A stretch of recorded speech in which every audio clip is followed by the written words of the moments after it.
Bapak, Ibu, dan saudara-saudara yang saya kasih dalam Tuhan Yesus, saya senang sekali pada hari ini bisa berbagi kebenaran firman, menyampaikan pesan Tuhan untuk Anda semuanya, dan saya rindu apa yang menjadi kebenaran akan menjadi pewahyuan.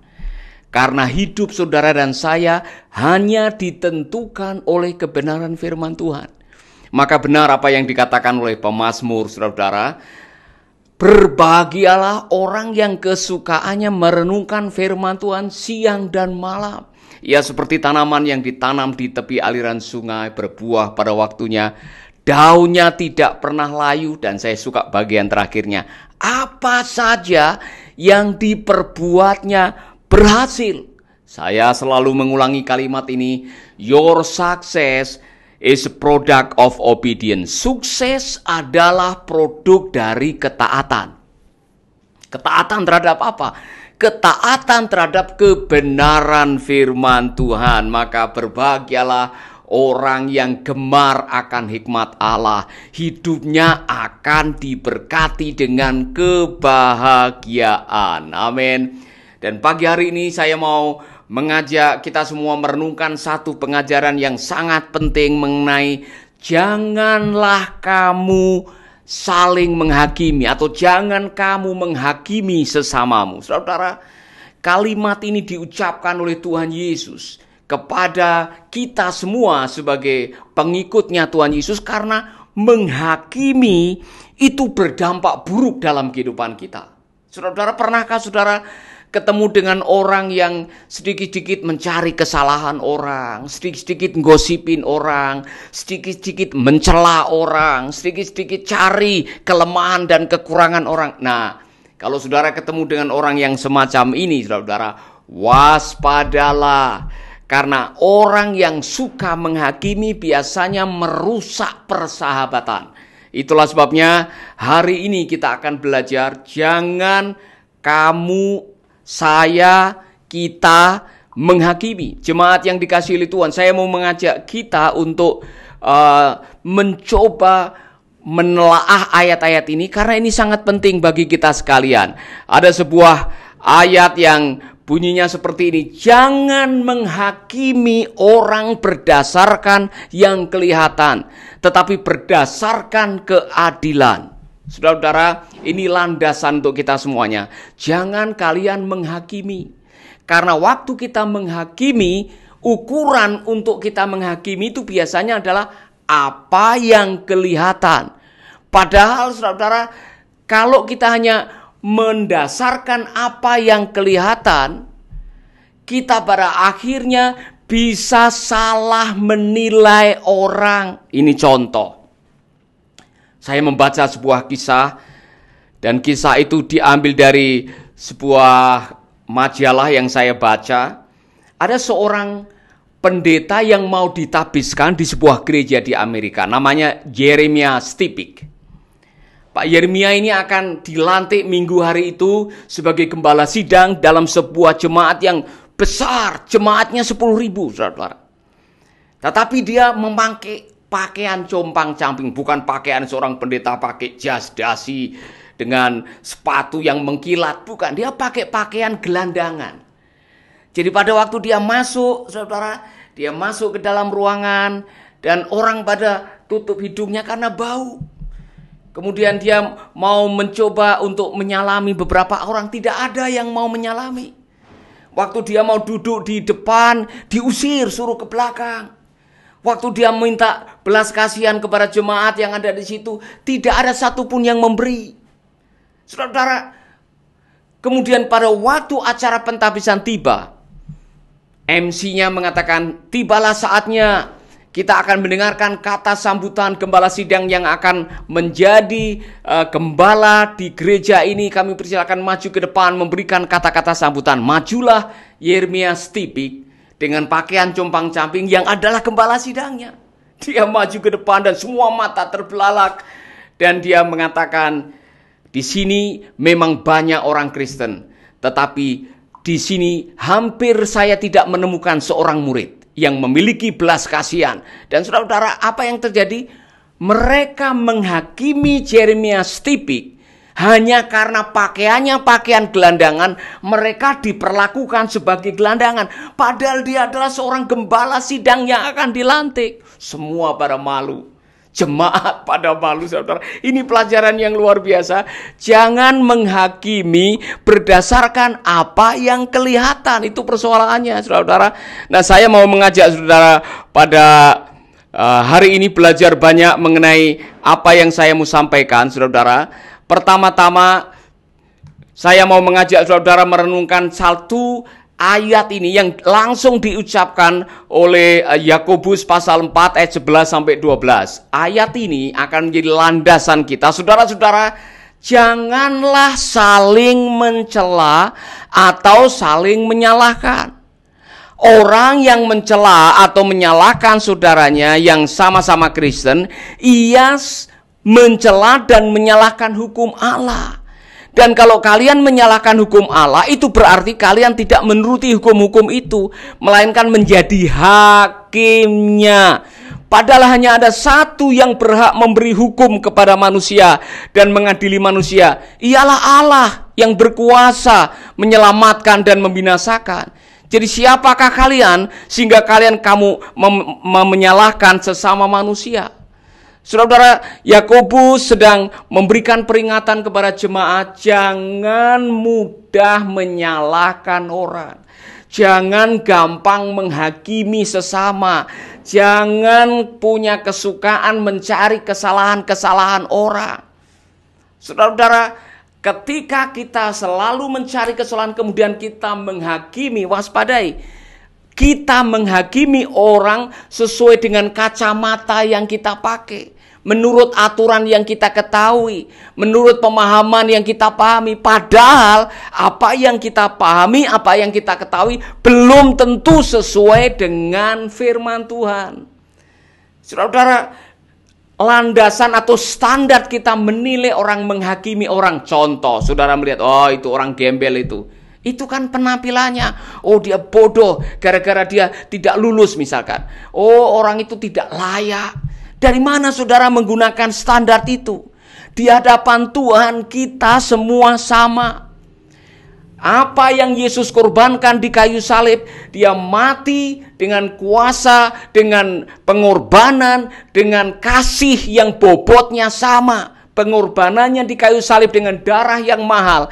Harga darah yang dipakai untuk menebus Bapak Benihin atau Bapak Niko atau Bapak Yakub Nahwe sama dengan yang digunakan untuk menebus kita. Darahnya sama, kualitasnya sama, harganya sama. Kalau Allah saja tidak memandang rupa, kalau Allah saja tidak memandang status, kalau Allah tidak memandang penampilan yang di luar, harusnya kita memiliki standar yang sama. Amin. Itulah sebabnya Yakobus dengan begitu keras. Kalau Anda masuk ke gereja, saudara-saudara, jangan kemudian yang pakai emas, pakai Mercedes, pakai mobil baru suruh duduk di depan. Tapi orang-orang yang pakai sandal jepit, pakai sepeda pancal, suruh duduk di belakang. Anda sedang menghakimi orang berdasarkan penampilan. Dan Yakobus mengatakan, kalau kalian menghakimi seperti itu, engkau sedang menggantikan posisinya Allah. Padahal hanya Allah yang berhak menghakimi. Kenapa? Karena standarnya adalah kebenaran. Allah Maha benar. Dia tahu mana yang salah, mana yang benar.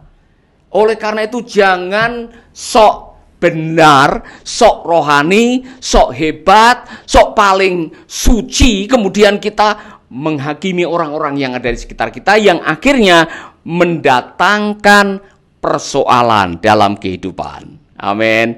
Saudara, mari kita membaca ayat yang berikutnya. Yesus datang untuk mengasihi. He came for mercy, not for judgment. Sebab Allah mengirim anaknya bukan untuk menghakimi dunia ini, tetapi untuk menyelamatkannya. Saudara, kalau Yesus saja datang ke dalam dunia bukan untuk menghakimi, tapi untuk belas kasihan atau untuk mercy, harusnya kita yang mengaku diri kita sebagai pengikut Kristus, harusnya kita berperilaku, berpikir, dan berperasaan seperti Kristus. Hendaklah kamu memiliki pikiran dan perasaan Kristus. Saudara-saudara, kalau saudara melihat apa yang dilakukan oleh Tuhan Yesus selama melayani di dalam dunia, saudara-saudara, ada orang-orang yang harusnya dihukum, tetapi Yesus menyelamatkan mereka. Ini contoh wanita yang menderita penyakit pendarahan 12 tahun.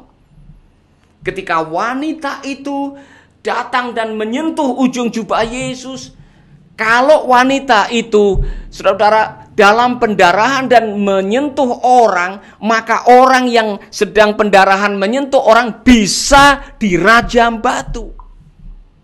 Bagaimana dengan wanita yang ketangkap basah sedang berzina, kemudian dibawa oleh orang-orang Farisi ke hadapan Tuhan Yesus, dan Tuhan Yesus cukup menulis di tanah dan akhirnya menyelamatkan itu. Kenapa? Karena Yesus datang ke dalam dunia untuk menunjukkan belas kasihan, untuk menunjukkan kasihnya, bukan untuk menghukum. Maka dia datang untuk menyelamatkan. Karena begitu besar kasih Allah akan dunia ini, sehingga ia memberikan anaknya yang tunggal, supaya barang siapa yang percaya kepadanya tidak binasa, melainkan beroleh hidup yang kekal. Jadi jangan sampai kita ini berperilaku menjadi orang-orang yang mudah menghakimi. Tadi malam saya mendengar khotbah Pak Rick Warren yang melakukan sebuah penelitian, yaitu penelitian yang dilakukan kepada orang-orang non-Kristen. Pertanyaannya adalah, apa kesan yang Anda miliki terhadap orang-orang Kristen? Wow, saudara-saudara, waktu saya mendengarkan itu saya jadi kaget. Karena kesannya apa? Kesannya, orang-orang Kristen ternyata judgmental.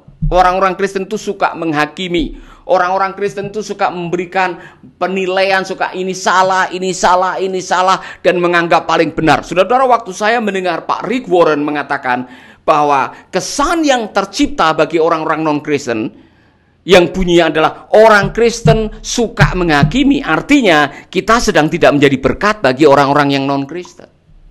Maka mari kita belajar dalam hidup ini, saudara-saudara, memiliki pikiran dan perasaan Kristus. Apa? Show mercy, not judgment. Kemanapun engkau pergi, yang Anda tunjukkan, yang Anda lakukan, bukan mencari kesalahan, bukan menghakimi orang, bukan mencari kekurangan orang, tetapi menunjukkan belas kasihan.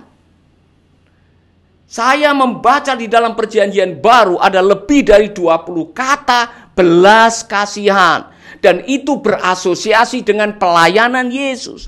Maka tergeraklah hati Yesus oleh belas kasihan, dan belas kasihan itu yang mendorong Yesus menyembuhkan bahkan pada hari Sabat, menyembuhkan orang yang gila, menyembuhkan orang yang najis, mengampuni orang-orang yang bahkan suaminya ada 5. Yesus menolong mereka. Yesus tidak menghakimi mereka. Yesus mengasihi dan menyelamatkan jiwa mereka. Sikap itu yang harusnya ada di dalam diri setiap orang Kristen.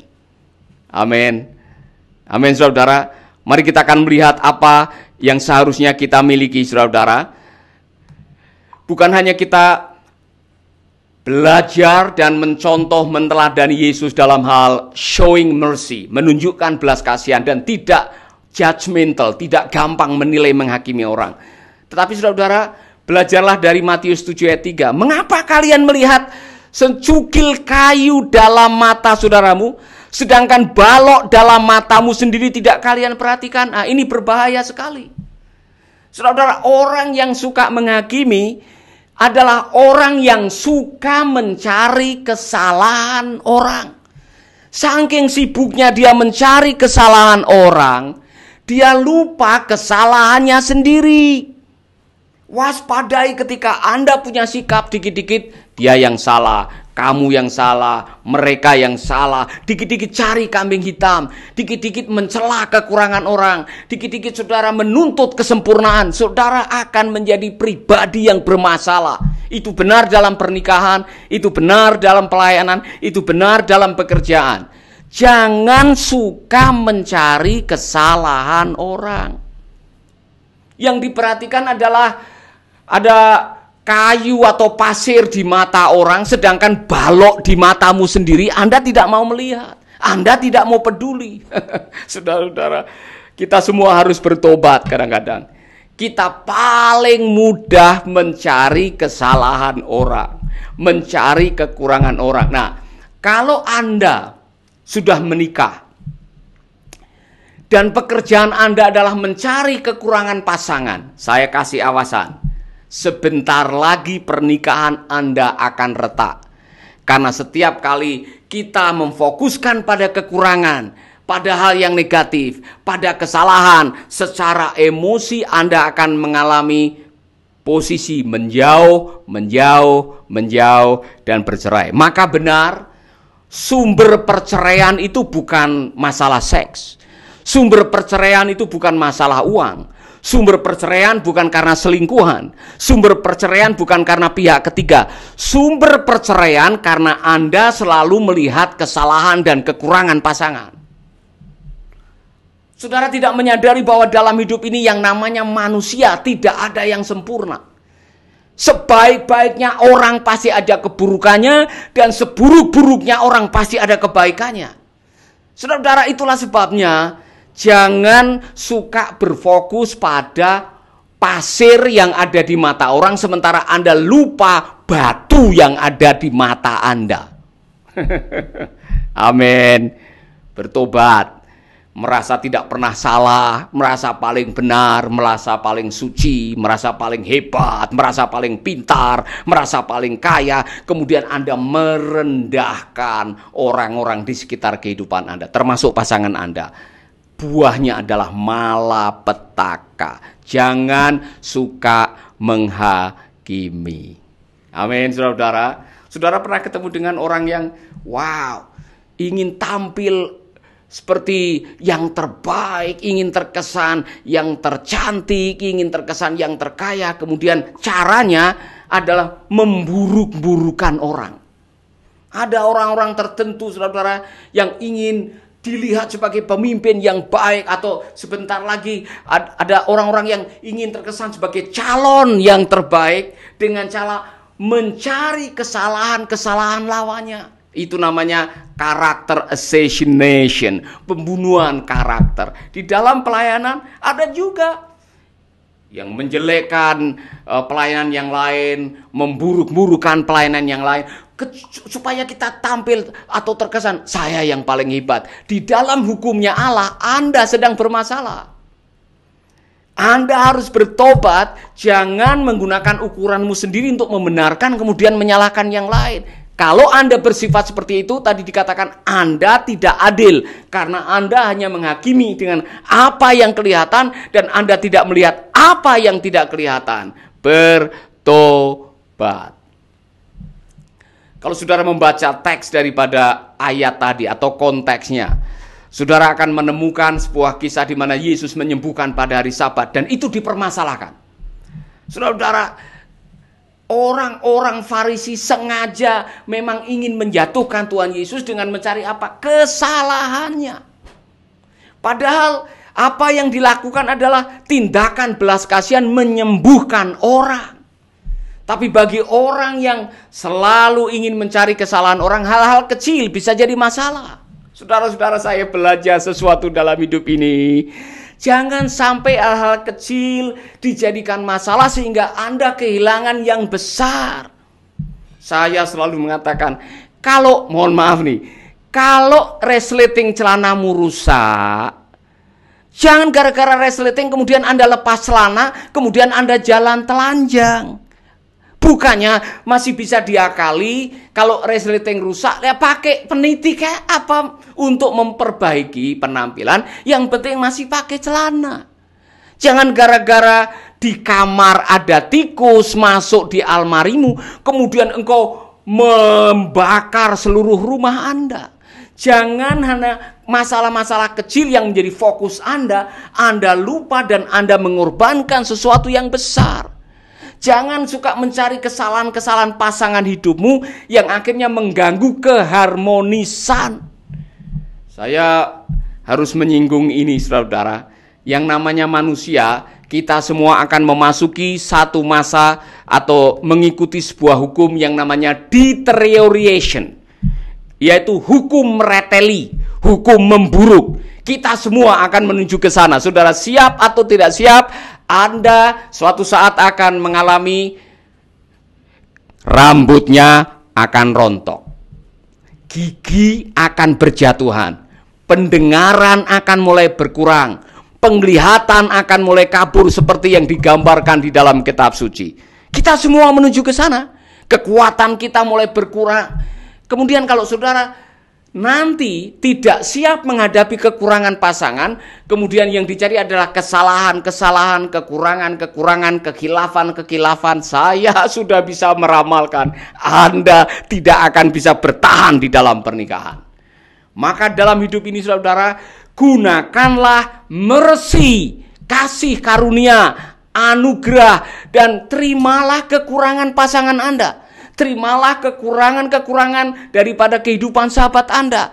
Ketika kita bisa memahami kekurangan, maka disitulah kasih karunia akan berlaku dalam kehidupan.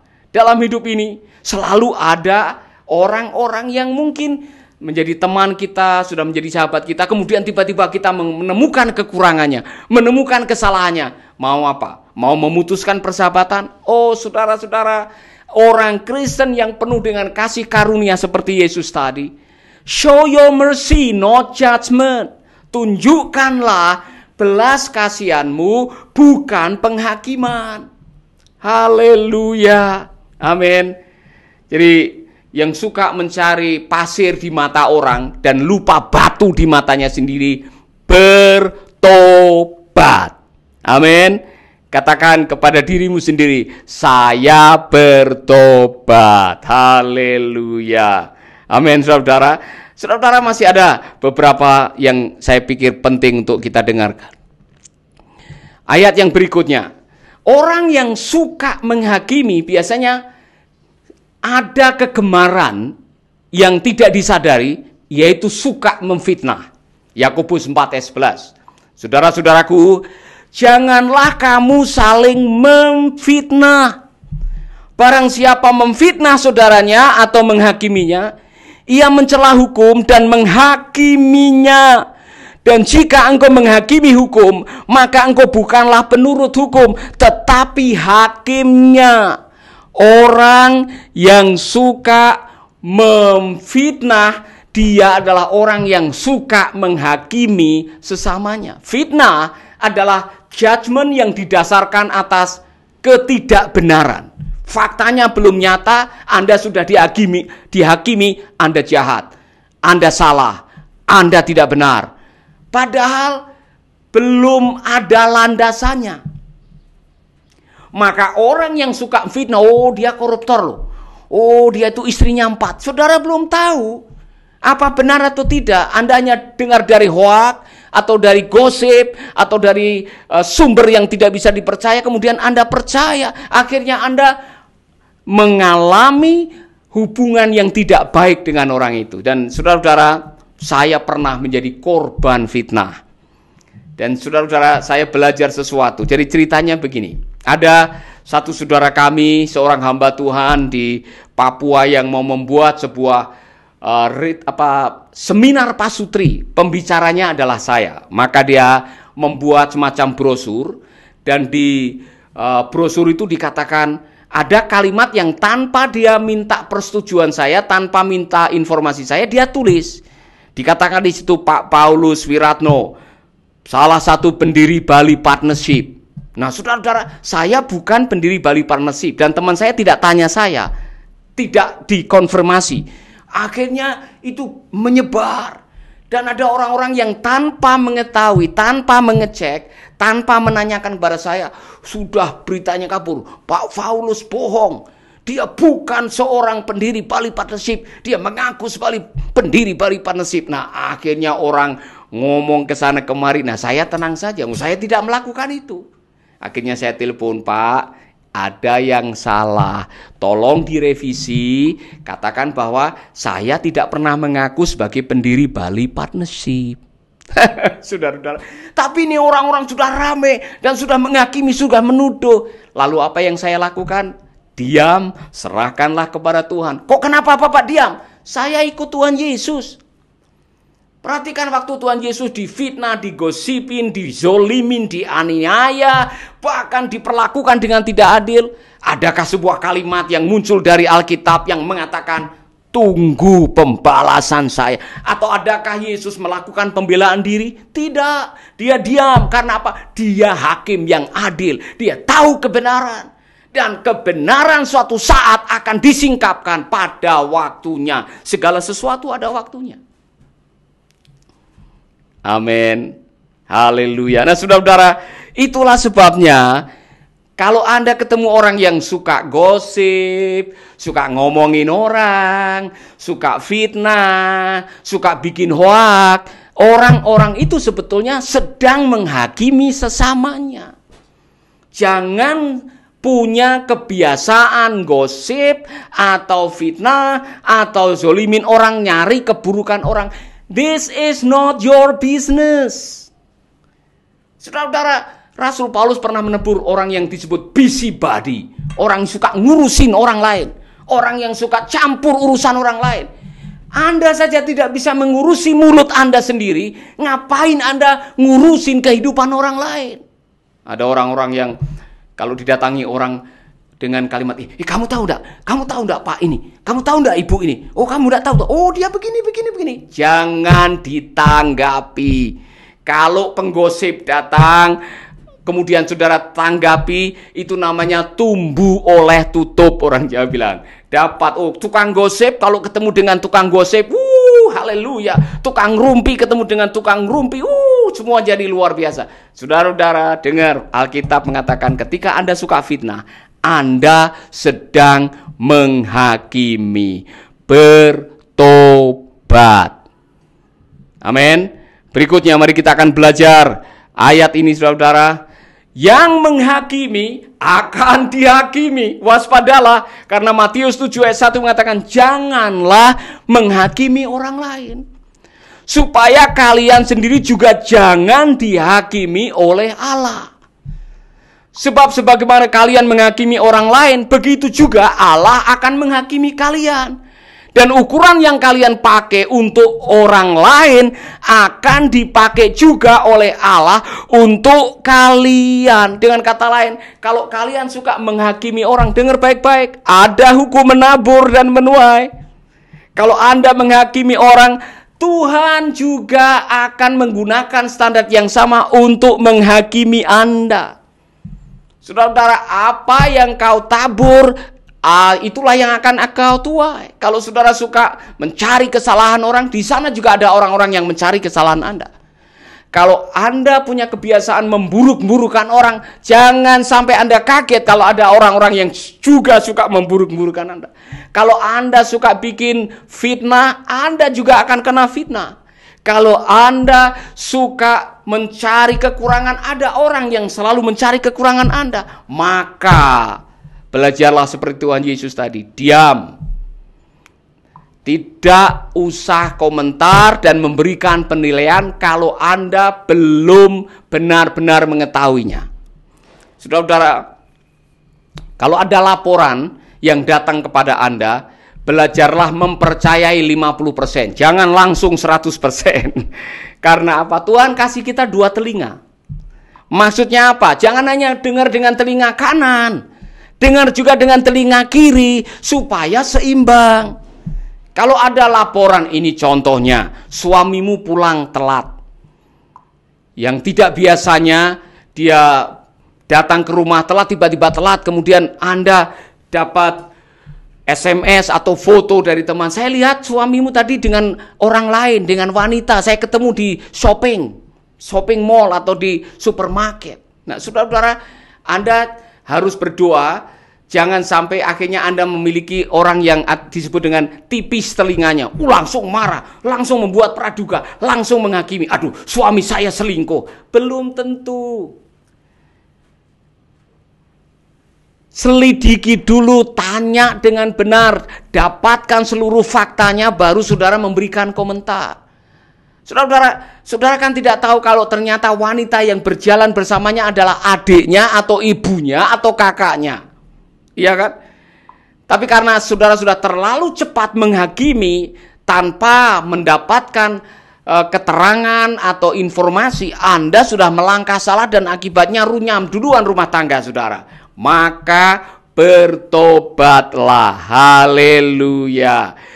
Janganlah menghakimi orang lain supaya kita sendiri jangan dihakimi oleh Allah. Saudara-saudara, ini penting sekali dikatakan. Anda yang suka menghakimi, dengar, karena satu-satunya hakim yang adil adalah Allah.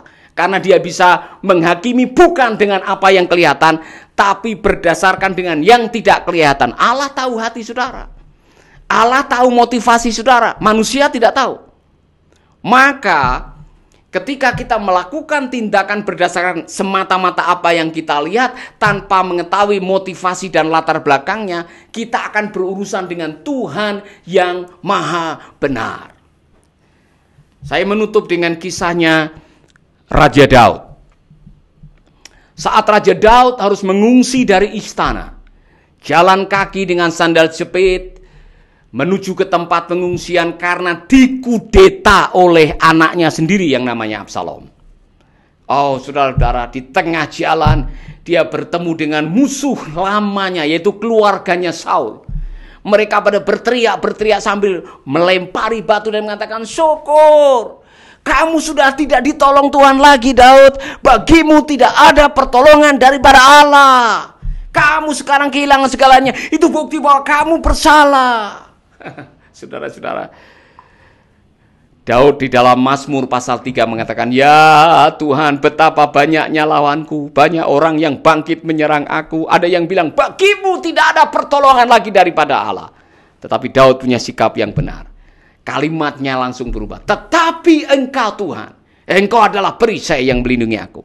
Engkau yang mengangkat kepalaku, engkau adalah kemuliaanku. Dengan nyaring aku berseru kepada Tuhan. Aku membaringkan diri lalu tidur dan aku bangun. Dan aku tidak takut lagi kepada puluhan orang yang siap mengepung aku. Saudara-saudara,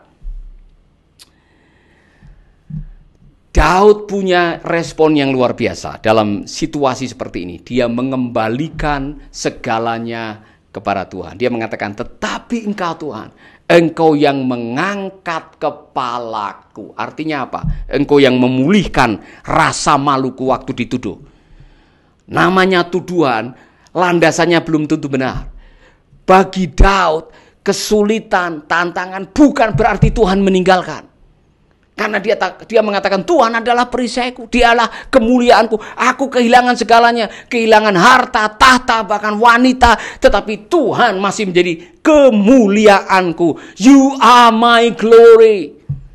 Saudara-saudara, akibatnya apa? Tuhan memulihkan Daud.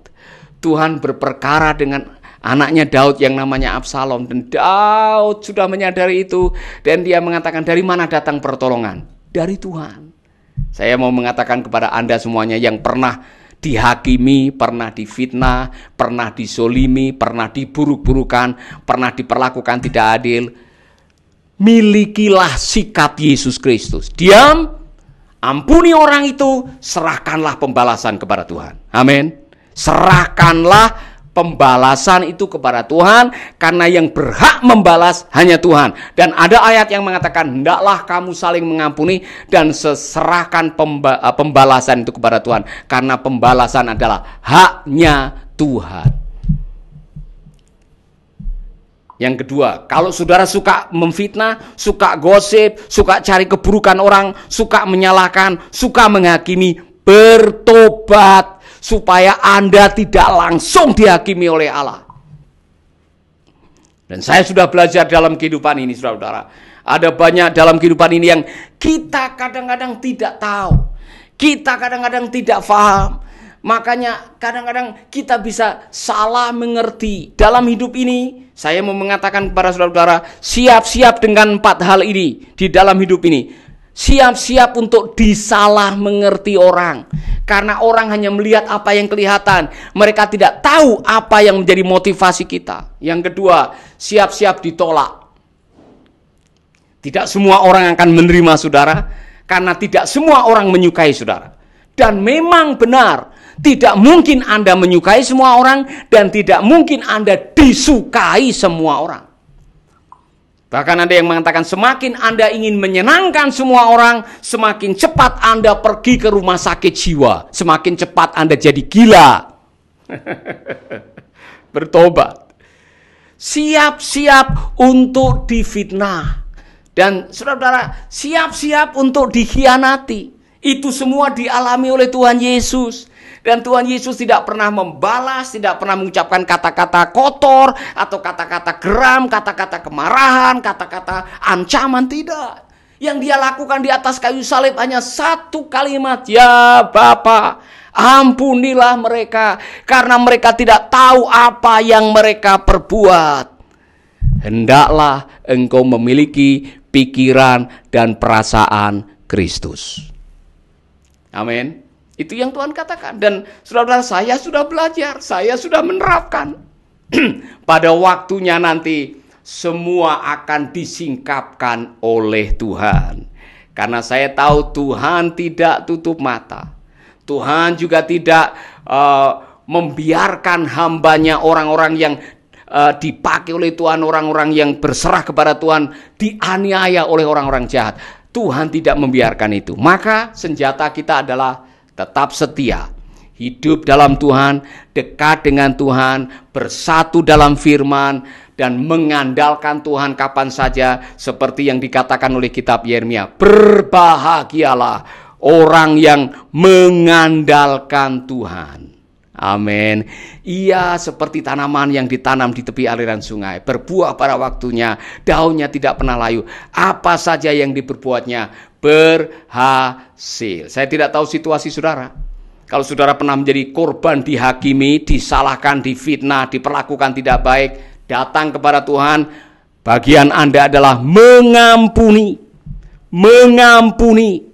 Dan bagiannya Tuhan adalah melakukan apa yang menjadi haknya. Saudara-saudara, jangan pernah menyimpan kepahitan pada waktu engkau diperlakukan tidak baik. Karena menyimpan kepahitan seperti Anda meminum racun serangga dan mengharapkan orang yang di depan rumah yang mati. Salah. Kalau Anda meminum racun serangga, yang mati yang meminum, bukan yang menjual minuman atau yang membawa minuman. Amin. Haleluya. Saya selalu mengatakan ini, orang bijak kalau dia punya kepahitan cepat mengampuni atau melepaskan pengampunan.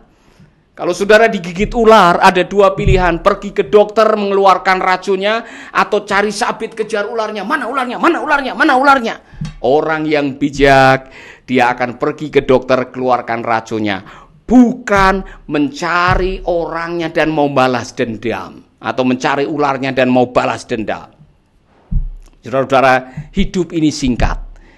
Jangan sampai kita menyimpan kepahitan dan di ujung kehidupan kita menjadi cepat tua, tidak ada kebahagiaan, dan saudara tidak bisa menjalani hidup seperti seharusnya gara-gara penuh dengan kepahitan. Kitab Ayub mengatakan orang bodoh mati karena sakit hati. Ampunilah mereka yang telah melecehkan saudara, memfitnah saudara, memburuk-burukan saudara, menzolimi saudara. Ampuni seperti Tuhan Yesus mengampuni orang-orang yang bersalah kepadanya. Dengar, kalau Anda tidak mengampuni, Anda tidak mendapatkan pengampunan dari Tuhan.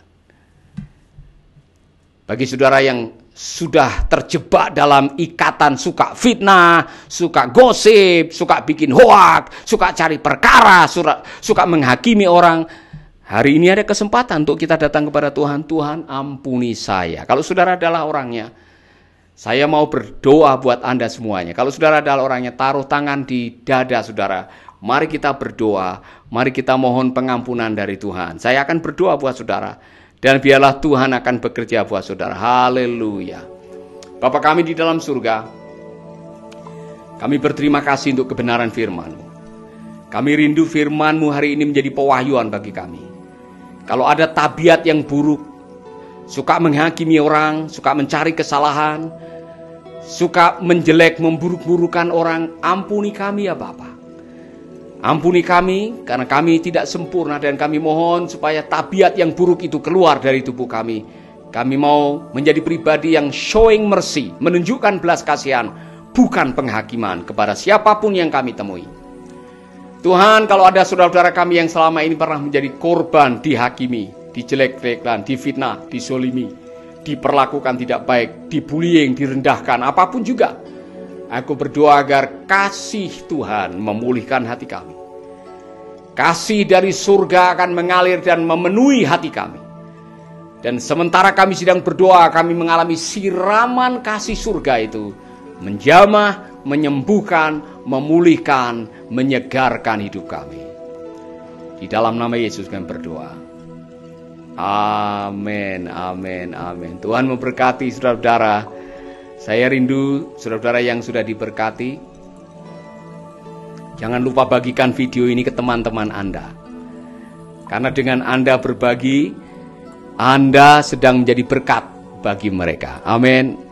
Ada banyak yang bergabung pada pagi hari ini. Dan saya rindu saudara yang sudah bergabung dan saudara dijamah oleh Tuhan. Sementara tadi kita berdoa, saudara mengalami kuasa Tuhan, saudara mengalami jamahan Tuhan. Jangan lupa saudara juga sharing di sini, saudara berbagi di sini, supaya ada teman-teman yang lain yang dikuatkan. Nah, untuk sementara saudara-saudara, ada banyak saudara-saudara yang bergabung. Saya mau memutarkan sebuah lagu sebelum saya mau berdoa. Nanti di ujung acara ini saya akan berdoa buat semua saudara-saudara yang sudah bergabung, agar Tuhan melakukan keajaiban. Khususnya saudara-saudara yang sedang memiliki permohonan khusus. Mungkin saudara perlu kesembuhan ilahi. Saudara sakit dan tidak ada kesembuhan, sudah berdoa, sudah berusaha, belum ada tanda-tanda. Saudara punya pergumulan dengan masalah ekonomi, masalah pernikahan, masalah masa depan, masalah pelayanan. Tuhan akan tolong. Saudara-saudara, saya percaya janjinya adalah ya dan amin. Dan ini sebuah lagu yang akan menolong kita.